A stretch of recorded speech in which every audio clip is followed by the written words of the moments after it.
जय गुरु। आगे और सुंदर सुंदर वीडियो पाने के लिए चैनल को सब्सक्राइब और बेल आइकन प्रेस करना ना भूलें। जय गुरु। प्रेम भाई श्री ठाकुर जी के श्री चरणों में मेरा कोटि कोटि प्रणाम। जगदीश्वरी जगपालिनी पुरुषोत्तम अर्धांगिनी, प्रणाम तुम्हें नारायणी। परम पूज्य पाद पीति देव श्री बरदा के श्री चरणों में कोटि कोटि प्रणाम। वर्तमान आचार्य देव श्री दादा के श्री चरणों में मेरा कोटि कोटि प्रणाम। समस्त इष्ट परिवार के श्री चरणों में मेरा कोटि कोटि प्रणाम। यहाँ इस पवित्र मातृमंडली में, मातृ सम्मेलन में उपस्थित सभी पंजाधारी दादा और सभी मातृमंडली को मेरा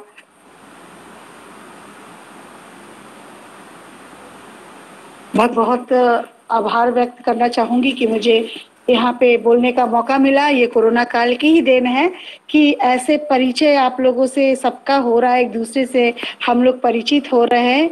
इसको कोरोना काल तो नहीं कहेंगे, हम लोग ठाकुर जी के अगर सत्संगी है, अनुयायी है, तो निश्चित तौर पर हमारे लिए कोरोना काल है। कोरोना काल होगा, लेकिन हम लोग जो इस विश्व पूरे मंच को ठाकुर जी ने एक मंच पे लाके खड़ा कर दिया है और एक दूसरे से हम लोग परिचित हुए, ये कोरोना काल की ही देन है। इसके लिए बहुत हमारा मन खुशी से रोमांचित हो जाता है कि कहाँ कहाँ हम लोग ठाकुर जी हम लोग को कहाँ कहाँ इष्ट प्रसंग करने के लिए भेजते हैं। इसीलिए हुजूर जी महाराज जो माता मनमोहिनी के गुरु थे, वो कहते थे, गुरु प्रसन्न सारा जग रूठा, उसका कोई रोम न टूटा। जिसके जीवन में गुरु नहीं, उसका जीवन ही शुरू नहीं। करता करत न होत है, गुरु करे सब होई। सात खंड नौ दीप में, गुरु से बड़ा ना कोई। हम लोग ये बात कह रहे हैं और हम लोग सदगुरु के रूप में हम लोग को परम प्रेम में श्री ठाकुर जी मिले हैं, जिनका उद्देश्य है प्रेम वितरण करना। इसलिए ठाकुर जी ने कहा है कि love is only one coin which we can purchase anything. प्यार ही वो मुद्रा है जिससे हम सब कुछ खरीद सकते हैं। यही प्यार की मुद्रा के सहारे ही हम लोग आप लोग से मिल रहे हैं, आप लोग मुझसे मिल रहे हैं।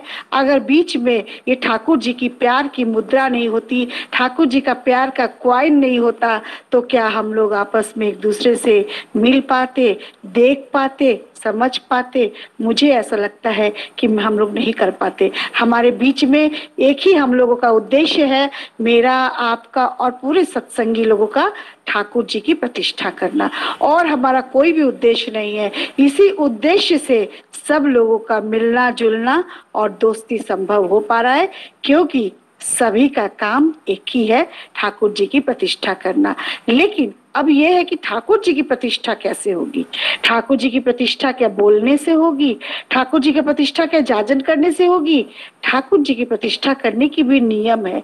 उस नियम विधि को पालन करेंगे तो निश्चित तौर पर हमारे ठाकुर जी जो परम प्रेममय है, उनकी प्रतिष्ठा जरूर होगी, और उनकी प्रतिष्ठा होगी तो निश्चित तौर पर हम और आप जो जो ठाकुर जी की प्रतिष्ठा में रत है, उनको भी सम्मान मिलेगा, मान मिलेगा।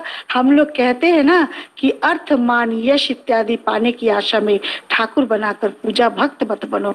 ठाकुर कह रहे हैं तुमको अर्थ मान यश इत्यादि सभी मिलेगा, पहले तुम मुझे प्रतिष्ठा करोगे तो ये सारी चीजें तुम्हारे पीछे पीछे घूमेगी। तुमको इनके पीछे पीछे घूमने की जरूरत नहीं है। अभी बहुत पावन महीना चल रहा है, सावन का महीना चल रहा है, और ये महीना, ये पुण्य इतना महीना है क्योंकि इसे भोले भंडारी और हमारी जो बड़ माँ का जो ये जन्म माह चल रहा है, दोनों का महीना चल रहा है।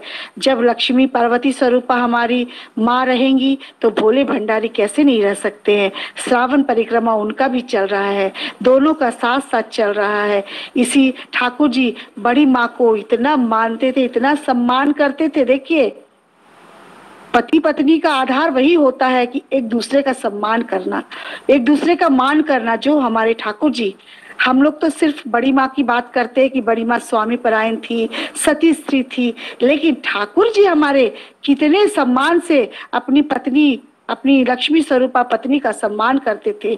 इसको हम लोग को समझना पड़ेगा। अगर हमारे घर में ऐसी बातें होती हैं तो बहुत अच्छी बात है। ऐसा नहीं है कि ठाकुर जी ने सिर्फ स्त्रियों को ही कहा है, ठाकुर जी ने खुद करके दिखाया है कि कैसे माँ लोगों का सम्मान किया जाता है।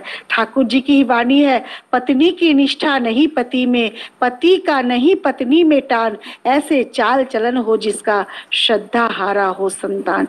पत्नी की निष्ठा अगर पति में होगी, पति का भी पत्नी में टान होना चाहिए। ठाकुर जी की वाणी है, मैं नहीं कह रही हूँ। अगर ऐसी बातें होती है तो निश्चित तौर पर हमारे जो बाल गोपाल, हमारे घर में जो संतान आएगी, उनका भी जीवन वैसा ही सुंदर होगा जैसे बड़ी माँ ने संतान के रूप में परम पूज्यपाद पितृदेव श्री वरदा को पाया, बड़ी माँ ने साधनादि को पाया, बड़ी माँ ने ना जाने कितने देवी तुल्य संतान उनके कोख से पैदा हुए। यही तो बात है कि हम लोगों को ठाकुर जी की बात तो बोलते हैं, लेकिन करने की बारी आती है तो मैं भी शायद पिछड़ जाती हूँ। अगर ऐसा बात है तो ठाकुर जी ने सम्मान के खातिर बड़ी माँ का जो समस्त नमक युक्त जो साग था वो नहीं खाते, सोचते कि चलो ठीक है देखा जाएगा, लेकिन बड़ी माँ की सम्मान की तो रक्षा उन्होंने की साग खा के। और साग खा के जब बड़ी माँ को लगा कि आज बहुत सुंदर साग बना है, क्या मुझे तो मिलता तो मैं देखती कि इतना सुंदर बना है, कि ठाकुर जी खा गए। ठाकुर जी का जब एक साग का पत्ता जब उनको कढ़ाई में मिला तो बोली अरे बाप रे बाप, इसमें तो बहुत नमक है। ठाकुर जी ने मेरी अपमान होने से मेरी रक्षा की। और ठाकुर जी भी दिन में कभी भी बड़ी माँ को कहते थे लालटेन जला दो, तो ठाकुर जी को ही दिखाने के लिए, लोगों को दिखाने के लिए, उन बोलते नहीं थे, वो करते थे। लोगों को दिखाने के लिए उन्होंने लालटेन जलाया। क्या हम अगर ऐसा करते हैं, अगर हमारे पति हमको दिन में टॉर्च जलाने कहेंगे तो क्या हम ऐसा कर पाते हैं? हम ना जाने कितने प्रश्नों की झड़ी लगा देंगे। ऐसे ही बड़ी माँ और ठाकुर जी की जोड़ी थी। यूं ही ऐसी जोड़ी नहीं बनती है। ऐसी जोड़ी के लिए ऐसी जमी प्रकृति ने तैयार की, पूरा विश्व ने तैयार की, तभी बड़ी माँ का जन्म ऐसे वर्षा युक्त खूब घनघोर वृष्टि, मंद मंद वृष्टि, बादल चमक रहे थे, बिजली कड़क रही थी, ऐसे सुंदर वातावरण में हमारी जो फटकी है, जो षोडशी वाला है, उनका पदार्पण हुआ। देवी तुल्य आत्माएं जब आती है तो ऐसा ही प्रकृति भी छटा बिखेरती है, प्रकृति भी उनके स्वागत करने के लिए तैयार रहती है। और बड़ी माँ को जो उनकी नानी कैलाश वासिनी देवी ने जो संस्कार दिए थे, उनको क्या संस्कार दिया था? कैलाश वासिनी देवी ने कहा था कभी नहीं बोलना मैं ये नहीं कर पाऊंगी, कभी नहीं बोलना मैं नहीं जानती हूँ, कभी नहीं कहना ये चीज घर में नहीं है। अगर इन तीनों चीजों को तुम अपने वश में कर लेती हो तो निश्चित तौर पर सारे देवता तुम्हारे आगे नतमस्तक नत जानू हो जाएंगे। ससंभ्रम भक्ति गद गद कंठ से माँ मेरी जननी मेरी कहते हुए मुग्ध होंगे, बुद्ध होंगे, तृप्त होंगे, कृतार्थ होंगे। तभी तो तुम कन्या कहलाओगी, तभी तो तुम जननी कहलाओगी। हम लोग बड़ी माँ के जो संरक्षण विधि का 8 वैशिष्ट्य में जो संरक्षण का बहुत बातें करते हैं, लेकिन हम लोग अक्सर सम्मान के संरक्षण की बात करते हैं। बड़ी माँ ने सम्मान का बहुत अच्छा संरक्षण किया, लेकिन मुझे ऐसा लगता है कि बड़ी माँ ने जो अपनी नानी कैलाश वासिनी देवी की जो शिक्षा है, जो संस्कार दिए थे, उसको बड़ी माँ ने दिमाग में, दिल में संरक्षित करके, और गोपाल जो उनके मामा थे उन्होंने उनको एजुकेशन दिया। एजुकेशन और शिक्षा दोनों अलग अलग चीजें हैं। तो विशालका यूनिवर्सिटी के लिए शिक्षित होना, संस्कारों से शिक्षित होना बहुत जरूरी है। तो बड़ी माँ ने इसको संरक्षित करके अपने विशालका यूनिवर्सिटी में जब 12 वर्ष की अवस्था में जब कदम रखा, बहुत सुंदर परिवेश था, बहुत सुंदर वातावरण था, चारों तरफ शंख की ध्वनि से, उलुक ध्वनि से पूरा वातावरण सुगंधित था। बड़ी माँ का जब षोडशी फटकी का जैसे ही पैर पालकी से एक पैर निकला, आलता रंजित पैर, इतना सुंदर गोरा गोरा पैर, बिल्कुल उनके शरीर का जो आभा थी, बिल्कुल शुद्ध सोने के जैसा दमकता बदन, जैसे ही एक कदम उस बालिका वधू ने पालकी से बाहर रखा तो सुंदर वातावरण, सुंदर दृश्य उपस्थित हो गया। सोचने पे बहुत सुंदर लगता है।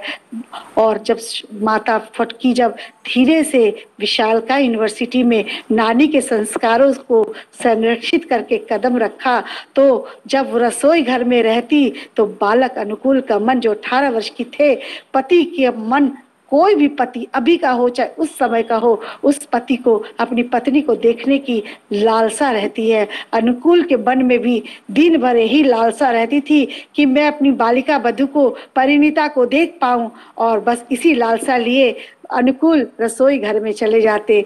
रसोई घर में माता मनमोहिनी उनकी भावनाओं को समझती, मंद मंद मुस्कुराती, लेकिन उनकी जो दादी जी थी विंध्य कैलाश कृष्ण सुंदरी देवी, उनके मन में अनुकूल का रसोई घर में आना बिल्कुल भी पसंद नहीं था। हमेशा कहती, ये अनुकूल बहुत बदमाश हो गया है, ये अपनी बधू को देखने के लिए रसोई घर में चला आता है। बड़ी माँ ने नानी के संस्कारों को जो संरक्षित करके लाई, यहाँ एक एक संस्कारों को मार्केट में, अपने ससुराल में निकालती रही। ठाकुर जी ने उनको देख के वाणी दिया था, ना को जो आलिंगन करता ना के फेर में लुढ़क जाता।